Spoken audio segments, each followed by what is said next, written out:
पाक हुजूर तशरीफ लाए, उससे पहले तो एक जम्मे गफीर इंतजार करता रहता था कि कब आमिना के लाल यहाँ आएंगे, कब वो आफताब नबूवत तुलू होगा, हमारी दिल की धरती और बदल जाएगी, हमारे वक्त और जाग जाएंगे। वो लड़कियां, वो लड़के, वो माएँ, वो बहनें, वो सारे जो छतों पे चढ़े, जो नीचे चढ़े। और जब आमिना के लाल सल्लल्लाहु अलैहि वसल्लम की मदीना पाक में आमद हुई और आफताब नबूवत जब मदीना पाक में तुलू हुआ, तो उस वक्त क्या हुआ? तला अल बद्रु अलैना मिन सनियतिल वदाई वजब शुक्र अलैना मा दआ लिल्लाहि दाई। उन्होंने कहा सारे ऊपर तो आफताब नबूवत तुलू हो गया है, आफताब नबूवत हम पे तुलू हो गया है और हम अब अल्लाह का शुक्र करना हम पे वाजिब हो गया है।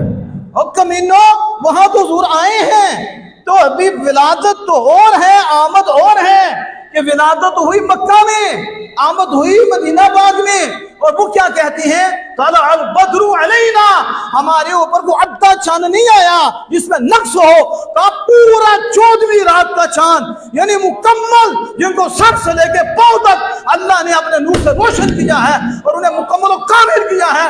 उस वक्त भी ये सोच उनको नसीब हो गई थी, ये आने वाले पूरे आफताब हैं और पूरे महताब हैं। तो कहा तला अल बद्रु अलैना, हमारे ऊपर 14वीं रात का चांद चमका है।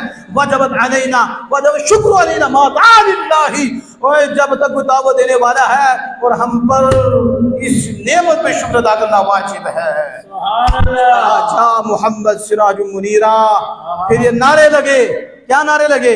हुजूर आए तो कहा जाओ देखो मोहम्मद, वो जो सूरज हैं, वो जो चमकने वाले हैं, वो चमकने वाले वो आ गए।